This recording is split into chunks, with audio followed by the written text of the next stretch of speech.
Welcome to the Drivable Podcast. I'm Ali Akbarian, and over there is Brad Williams. And today we are talking about products and solutions consulting with a modifier, Omid Akbarian from Mobility Engineering. So Omid also won recently at the ATSA Awards the Assistive Technology Consultant of the Year. Omid is a family member at Mobility Engineering and has a mechanical engineering background, and he's developed a bit of a reputation in the industry for providing the highest quality solutions that look at all the needs. And I think his mechanical engineering background and history within the company provides a perfect partnership to OTs, and OTs really love working with him as well. So really excited to get into this one. Brad, are you ready? Yeah, mate, absolutely. A memory came to mind, and I can't wait to explore this conversation. Omid and I actually presented together about solutions, about working together and having two different brain sets. So we're going to dig into that and really delve into what's involved between OTs, clients, and mobility solutions people. So let's get into it. Let's do it. Thanks, mate.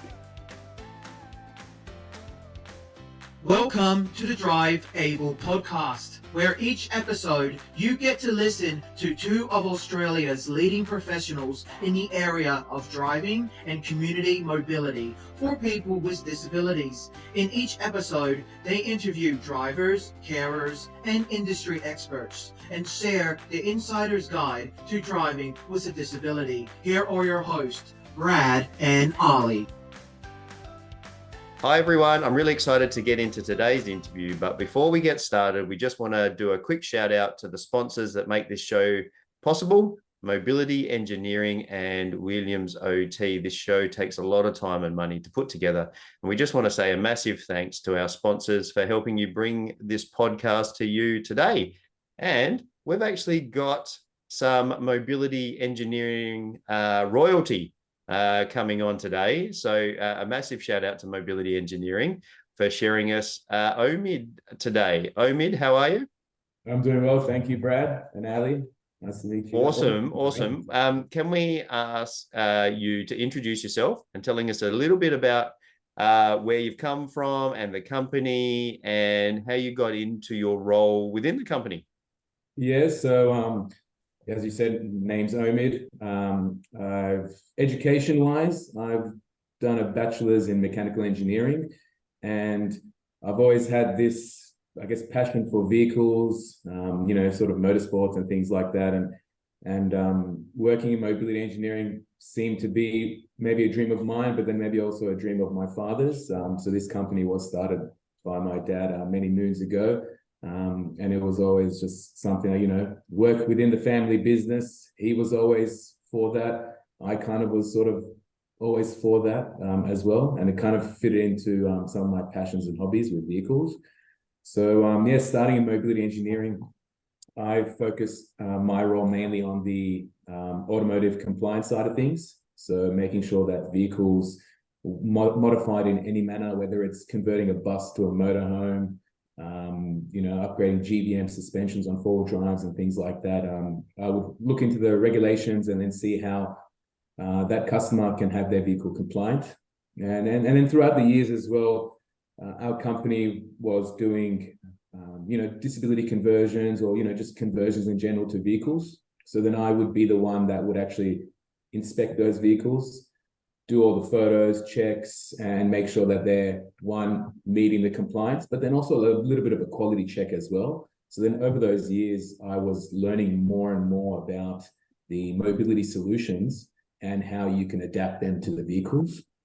And then probably maybe like 5 or 6 or so years ago, I sort of then transitioned into the solutions sort of role that I'm into now, where having that knowledge of vehicle modification, having the knowledge of products allowed me to then be able to best go and advise to the end user and the therapists how these solutions work and how they can potentially benefit you. So that's where we are now. Yeah, awesome. And I'll put my hand up. You're got so much knowledge in regards to the visits that you do, even coming over to South Australia and traveling around the place. all over the place, in fact, and wealth of knowledge. So that's what we're going to explore a little bit with you today. So what is the role of the modifier? What do you do in a typical solutions consult? What's involved in that? Well, the first thing is, I guess, finding out what the client wants, right? What they want to achieve, whether, I guess, you talk NDIS terms, their goals and things like that. But you just really want to know what they want out of transport, right? Where they want to go, who they want to visit, and things like that. And then from there, you can get a picture of, okay, well, who this person is, what they like to do, their values and things like that. And then you go, okay, well, that's who you are. Now let's see what your vehicle is, right? And then we see, okay, what type of vehicle they have, and then determine, I guess, having that knowledge already of what solutions they're trying to get into, whether it's, getting into the car, transporting a scooter or wheelchair or so on. Knowing then the type of vehicle they have will then allow me to determine, okay, well, one, what I need to do from an assessment point of view, measurements and so on, or whether, no, that vehicle is not suitable. So then we go on like a finding mission to see then what vehicle would suit their needs. But the thing is, it's not like, I'm not the type of person that says, you must get this car, right? I'm like, okay, well, we're all unique. I like a certain type of vehicle myself, right? I've got my dream car that I want to buy, and I'm sure everyone's got their dream car that they want to buy. And also everyone's got a budget as well. So then I allow people to give me their recommendations of what sort of vehicle that they want to have. And then from there, I try and make that work, right? That's my goal, to try and get the person what they want. Not always it's going to happen. So then that's when you kind of have that chat. Okay, well, I know this is what you wanted, but then this is what's going to then get you to your outcomes, right? And your goals. It may not look like the flashy red Ferrari, but we can paint it red, and you can still pretend it's a Ferrari. Can we talk a little bit more about that kind of conversation around because we get that a bit, and in this podcast, like, I guess the one which we've spoken about recently with you, Omid, as well, but it was Emma, I think it was it Jibe Projects or something, that she's sort of looking for this ideal solution, and a couple of years later she still hasn't got a conversion because her dream couldn't be found from off the shelf, or people couldn't do it. So how do you broach that topic, I guess, when somebody is stuck in their ways or really wants something and doesn't work? Like, how have you found those conversations? Well, I mean, at the end of this, there's only so much you can do, where then you just got to let people do them at the end of the day. Because the thing is, as we see over time, right, how technology has advanced throughout the years, sometimes you may just need to wait, right? And you may need to wait until someone's willing to put that time and effort to, be that mad scientist and create that solution for you, right? So sometimes it's not an overnight thing off the shelf. And in this space as well, there's not all the times it's off the shelf. You do a lot of custom solutions, which, you work with other people or providers that are not necessarily within the disability mobility space, but they're experts in their field, right? So if you need someone to custom make an aluminium drawer system so that they can, pull out and be able to store something in there securely, or whichever, you go speak to the experts, right? So yeah, sometimes you kind of have to have that hard chat. Also, look, at the end of the day, we've kind of exhausted all avenues that it is possible. This is what's available. This is going to get you 80% of your vision. And if you're not happy with that, well, then, hey, like, you may just have to wait it out and just keep waiting until something then comes around, right? Because we see it all the time. Every year we're releasing new solutions and things like that. So some things do take time. We've had a lot of conversations with the older population on this podcast. You can go back and listen to multiple conversations about people modifying their own cars or making their own hand controls in the 70s and 80s and things like that. Trust me, I'm an engineer. I've heard it many times. But if we, like, you might have somebody that comes to you with a brand new idea, and they just go, well, why can't you just make it? Why can't we just do that? what's involved nowadays to make sure that it's safe and make sure that it meets the regulations? Like, let's say somebody says, well, why don't you just cut the frame of a car for me? Or why don't you just make this brand new hand control that's unique for me? What's involved in, getting this through at the other end? I mean, the simple answer is time and money, right? And the reason why it's time and money is, well, one, you have to spend a period of time prototyping the design, right? So you draw it or whichever, I guess you have the vision, then you got to put that vision to pen to paper or some sort of CAD program, then you've got the design. Then from there, you then have to build the design, okay? And whether it's certain composite materials or steel or whatever, and then you've got to test it, right? Because I had this client recently, which it was a transfer tip-up plate, okay? And then he's looking at it, it's like, well, why can't we make it out of aluminium? Or this, look at my wheelchair. My wheelchair's carbon fiber. Why can't we make it light for me, but strong? And I was like, well, we can do that, but in theory we can, right? But it takes time, okay? So you got to design it, you got to build it, you got to then test it, right? Can it in fact take that way? And then that thing then takes a long period of time, which then when you try and have that businessy mindset, well, maybe that certain business doesn't necessarily have the investment to develop that at this stage, right? So then it's like, okay, well, we put that on the dream board, and then if there's a real demand for it, well, then they may go for that. You know what I mean? So like, there's a lot of these factors that come into play. So it just depends on, that depending what the solution or what the project is, and then how I'll interject a little bit from an engineering background as well. I'll add to what Omid has said, because that was something that we discussed in a recent interview with Brad about how, I guess, custom products are less than what they used to be in the old days. Like, everyone used to kind of do custom products much more. And is it a good thing or is it a bad thing? And I guess the whole, like, let's go back in the old days, 50 years ago, the population of Australia was probably 50% of what it is now. So you had half the number of cars on the road, half the number of fatalities, half the number of, all of that kind of stuff as a minimum. And also, when I say half the number of fatalities, you, like, percentage wise, you actually didn't. So products, you might hear of, like, let's say we've spoken to someone who's had a hand product that they made it and it worked well, and good old school technology, and we did it well and it was strong, and they don't make it like the good old days and sayings like that. But as an engineer who's worked in road safety, the truth is a lot more people died back then from those products, and those products were a lot more unsafe, because just going and cutting up a car is actually really dangerous. But you used to have a lot more of, like, oh, she'll be right, it's okay, that kind of attitude.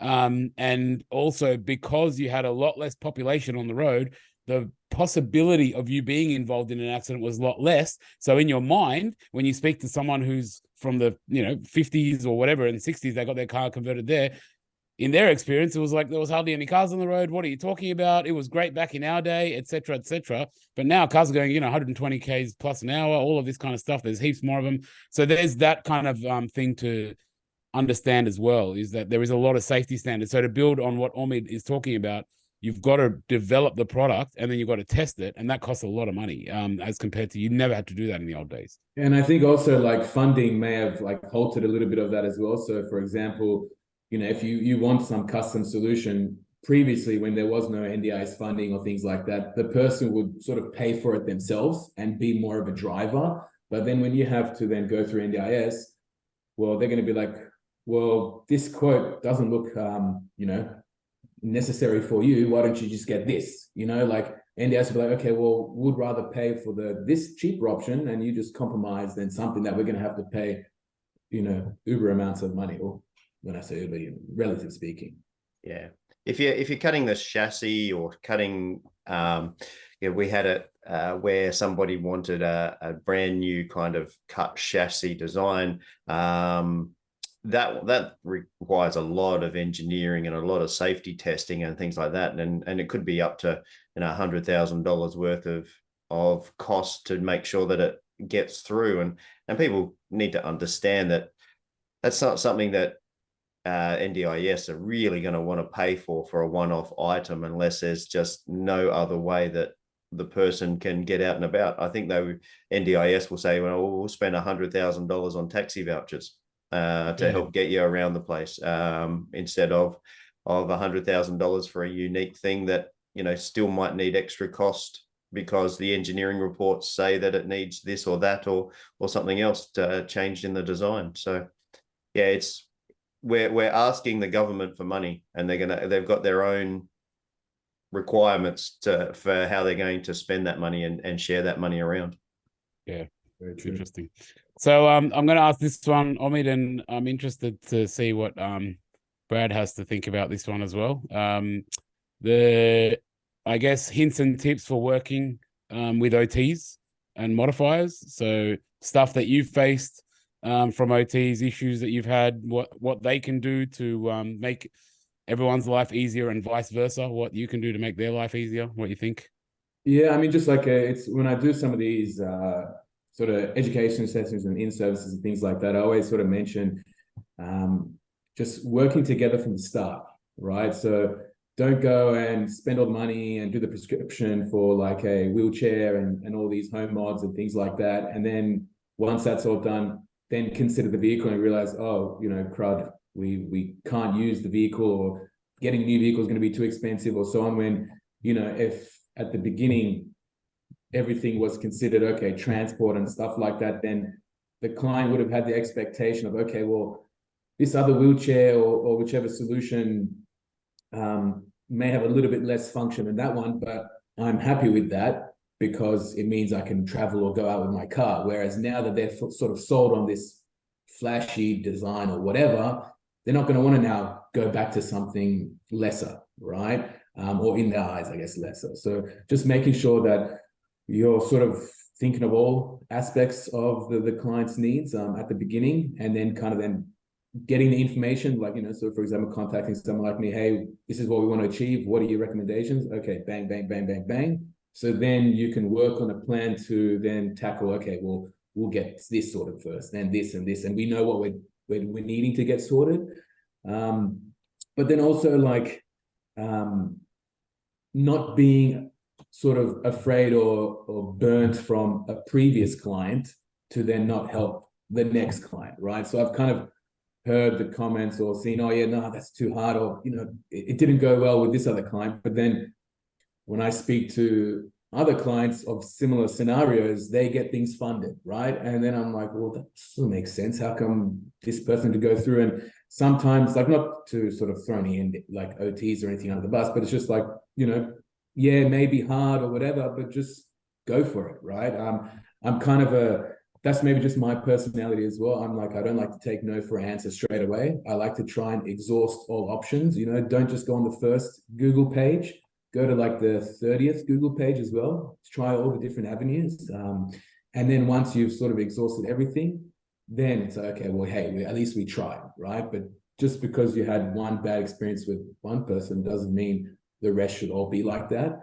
So it's just always about, going for it, I say. And then, the thing is, a lot of the therapists, then they're not vehicle people, right? So they're not going to know what information to give straight away.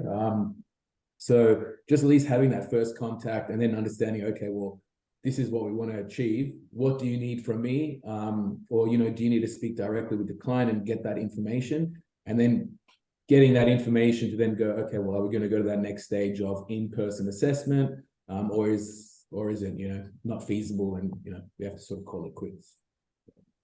Yeah, look, as an OT, I agree with everything you say. Look, it's learning from experiences is what we all should do. And if you've had a bad experience, it doesn't mean that the next one is going to be bad if we learn from it and adjust and work hard again to try and figure out why it was a bad experience in the first place. Don't avoid those bad experiences. Let's learn from them, see if we can make them work the next time, or to alter what we were doing for the original client as well. Make sure that we adjust our reports and so forth. The thing is, from an OT point of view, episode 41 is where we delved into how the OT works, and we are the middle person between the client's dreams and the modifier with what's actually functionally going to work. And quite often we're stuck in the middle between the client really wanting something and what's actually going to fit and work and in that car and sometimes we've got to produce the report to be able to try and get that funding approved.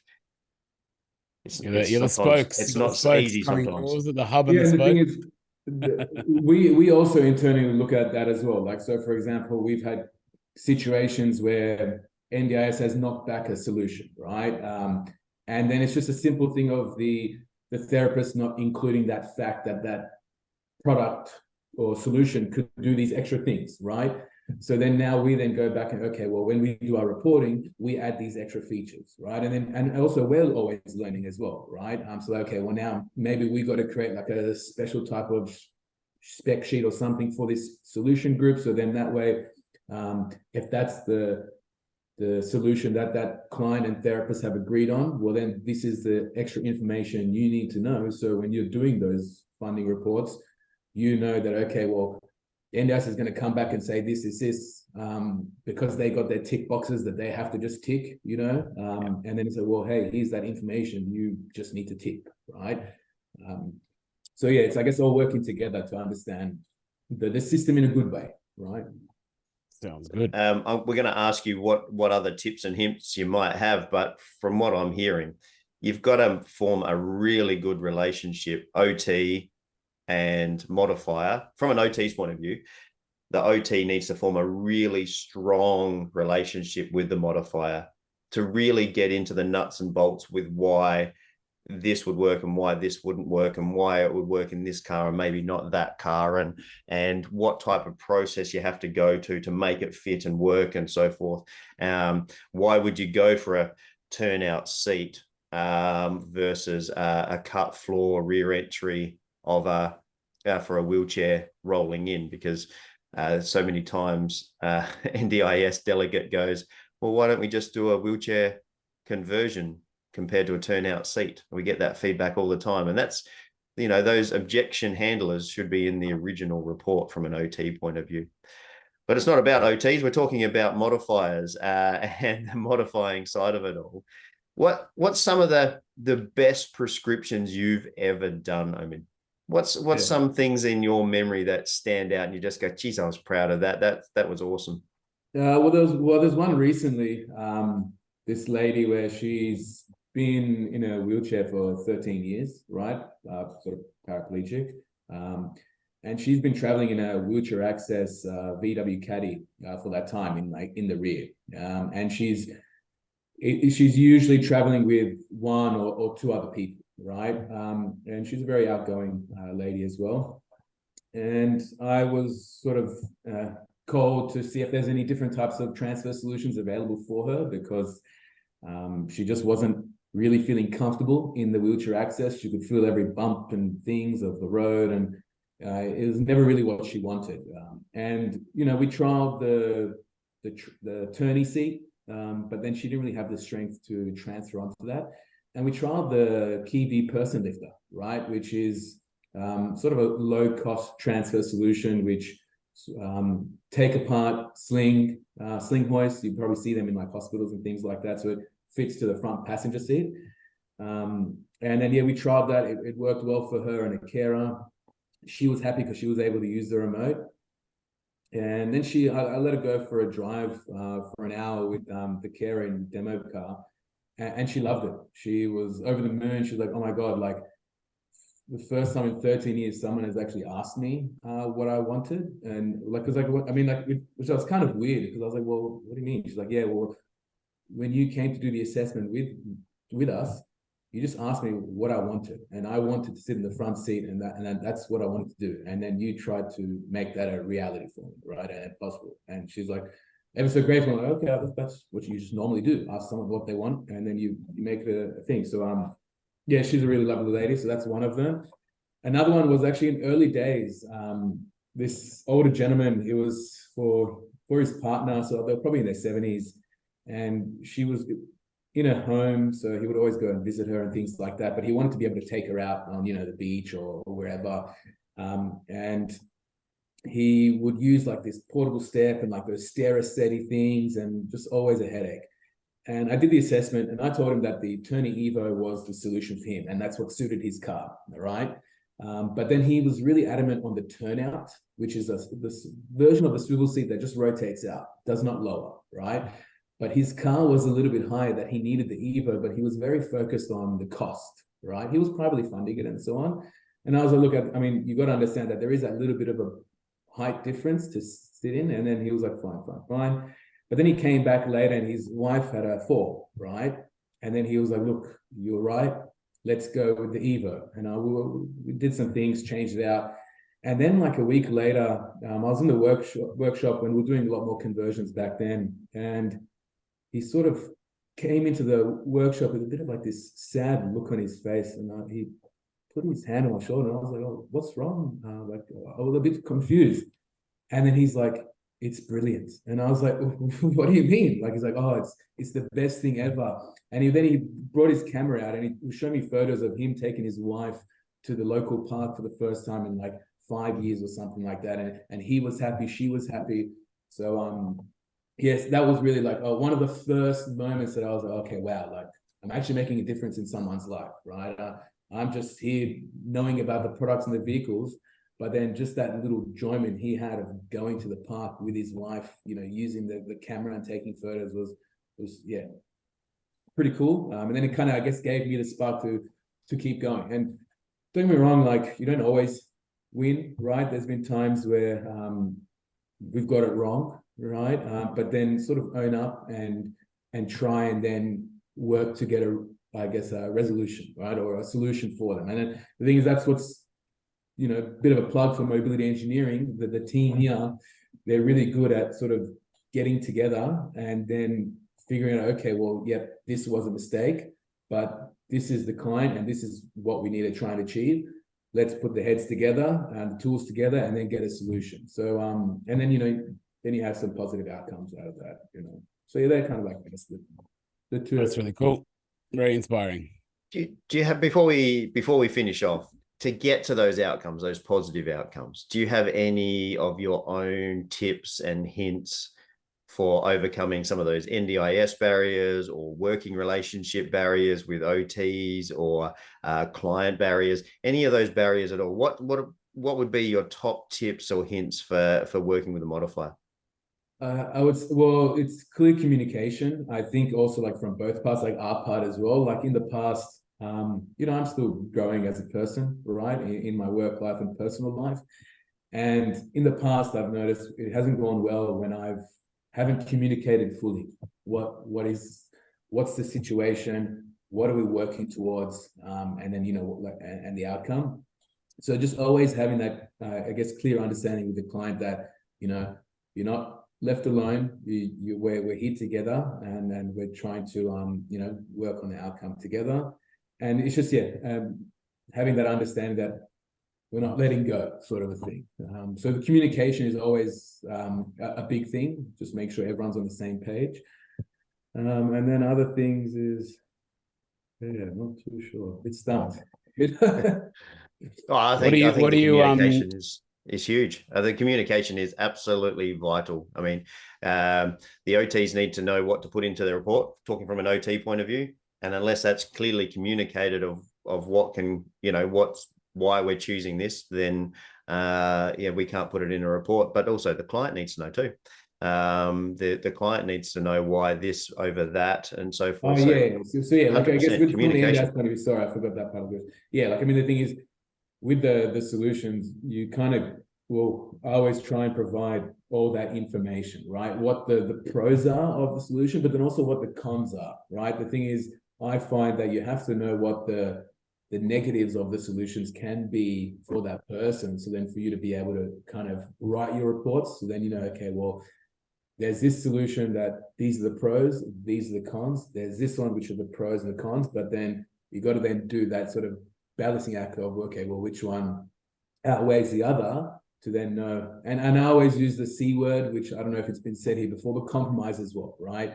So like, I thought you were going somewhere else then. Yeah, but then like the thing is already in this space where, you know, faced with a lot of compromises, whether it's the end user with their mobility, whether it's, you know, the modifiers with the vehicles, right? Sometimes we're compromised, which we want the perfect car, but the client's not going to have it, right? So then it's going, okay, well, this car is already compromised and this is the solutions that you can have. And then again, outweighing those pros and those cons, and then determining, okay, well, that's what's going to get us the goal, the outcome we want. Awesome. Sounds really good. A good way to wind it up. What do you reckon, Ali? Yeah, I think so. One last thing I will before we ask you the final question is how can people get in contact with you and book you? I know you're doing kind of tours around the country and doing talks and solutions. So what do people do to book that in? Yeah, well, you can always get in touch with me directly, you know, like Omid, OMID at mobilityengineering.com.au, or my mobile 0417-242-496. But then just get in contact with the team, just call the office, Mobility Engineering.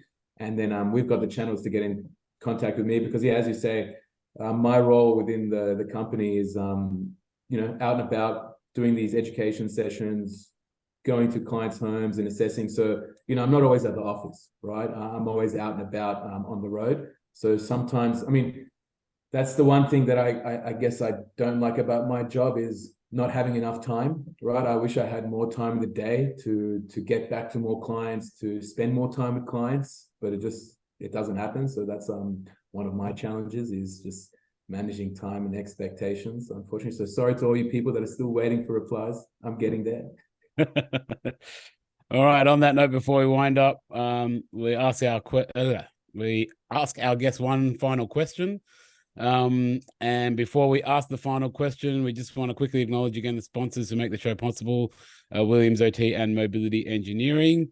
So like we've said before, we've learned over this podcast, cars are more than just getting from A to B, which is what is something that is meaningful to or special to you, or something unique you've done with your car that no one knows about or want to share, or something interesting.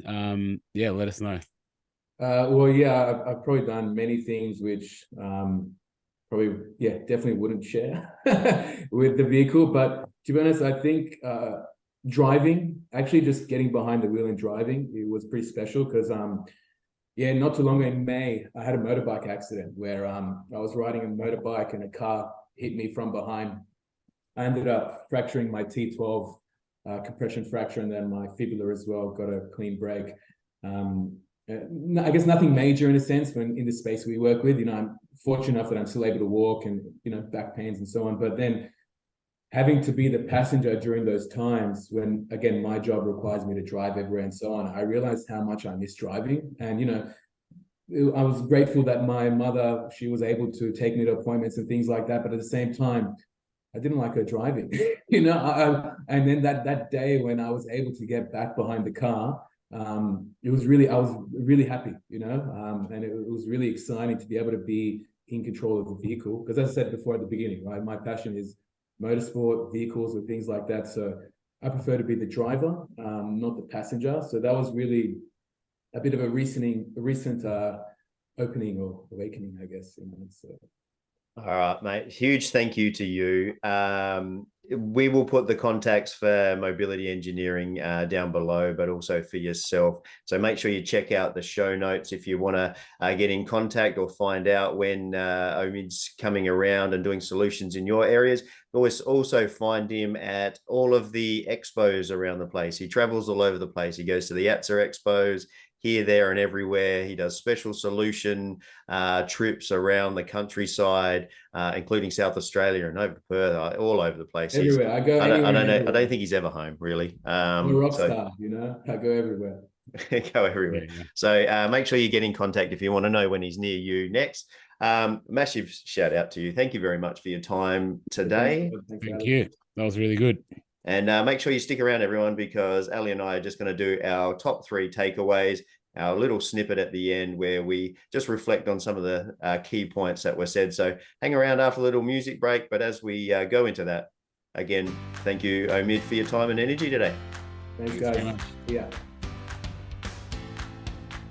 All right, welcome back. In this section, we bring you our expert analysis and top 3 takeaways from the interview with Omid. This is where we provide our more than 30 years of joint experience in the industry, helping people with disabilities to drive and get out in the community in a safe and meaningful way. So, Brad, as always, we've got the top 3 takeaways. What's the first one there? Mate, the first one, and this should be a no-brainer, but the first one is we need to ask the client and listen to the client with what they want. Yeah. Where do they want to go? What do they want to do in a car? What's their big goal? What do they want to achieve? We shouldn't have to repeat this as a top key takeaway, but we're going to, because it happens. People don't listen. People have their own agendas or their own products or their own wants and needs and things like that. But we should be listening to the client first. Yeah, and often people get really stuck in their own visions and their own ideas, and they don't share them. So it's hard for people then to know. So if you're not asking, if you're not probing, and not asking for those little kind of details, for example, you know, what he said, things like, you know, who are you going to visit?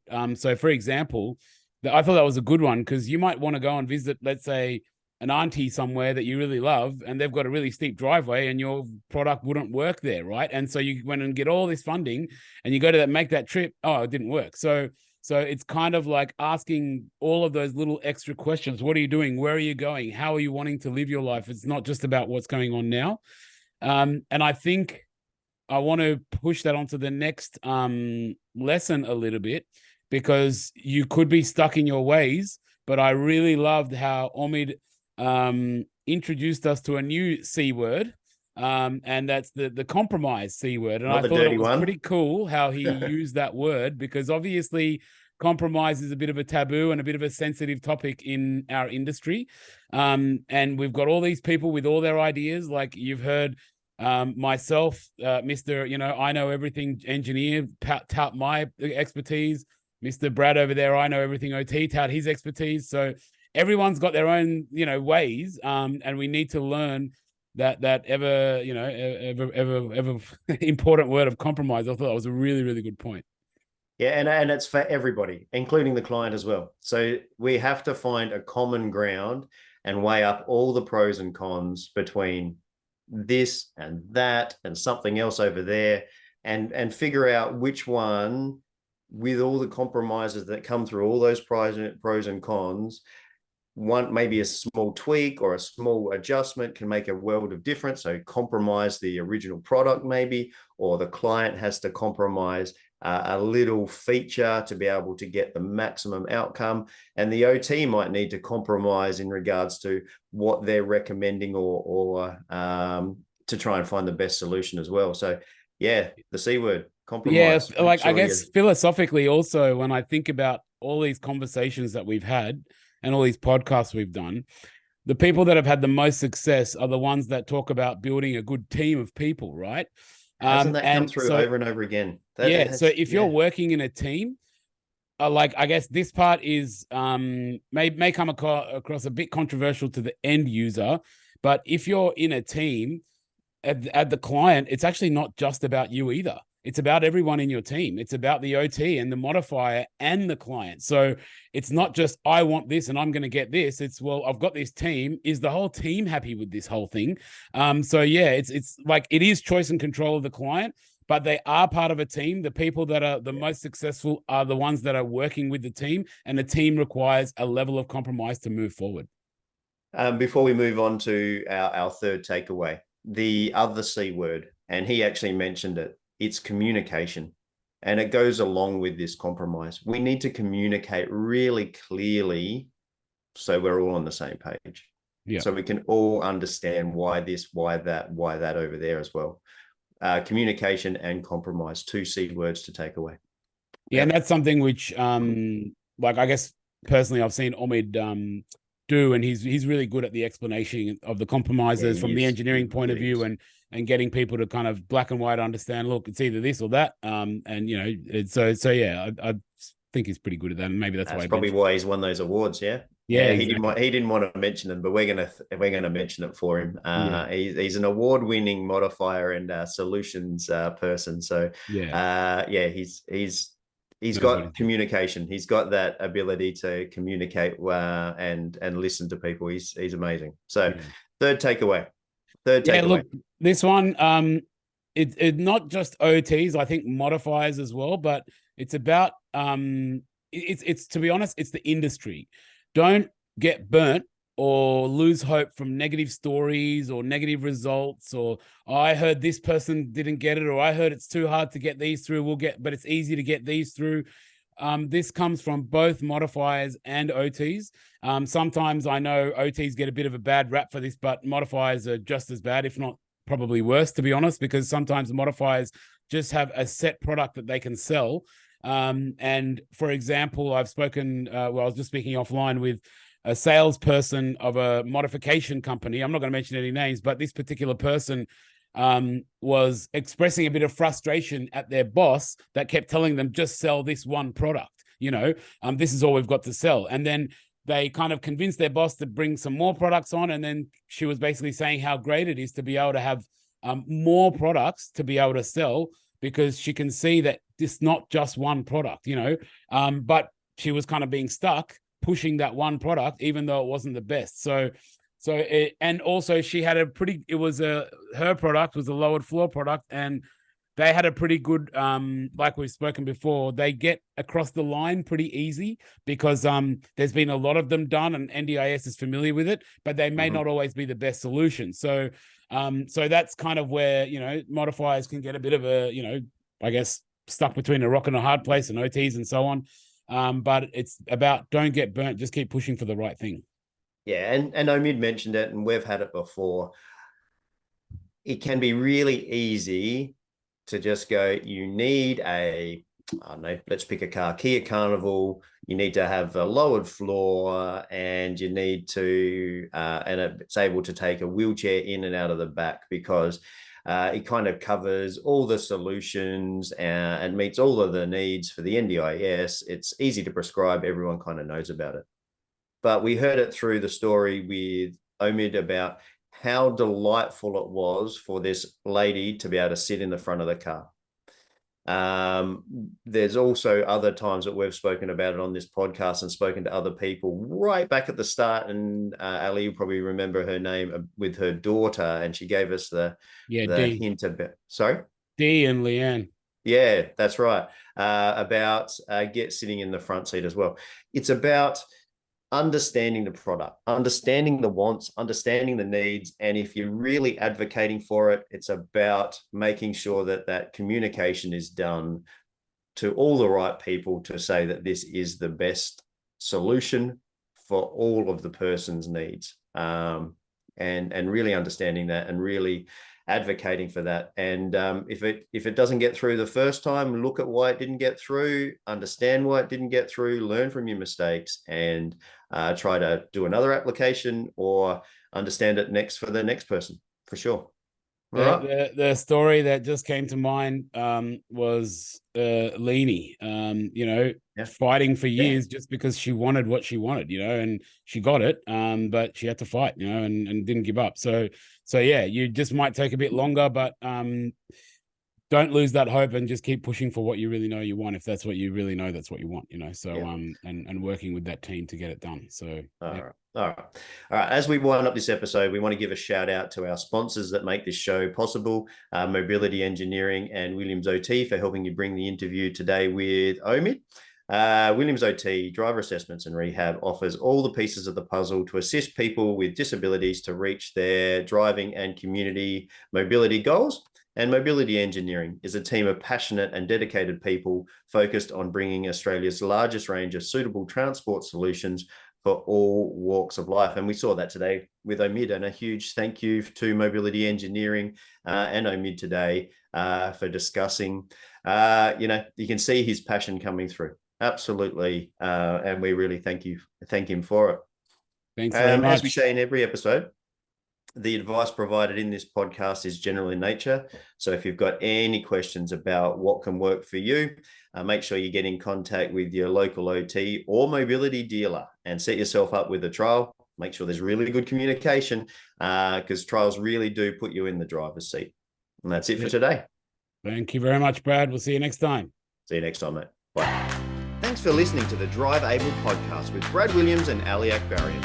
If you like what you've heard, make sure you like, rate, and subscribe. It really does make a massive difference. If you or anyone you know would like to share a story about driving with a disability, or you would like to get in contact, find the show notes, or find the resources mentioned in this episode, you can find us on Facebook. Just search @Drive Able Podcast for more information.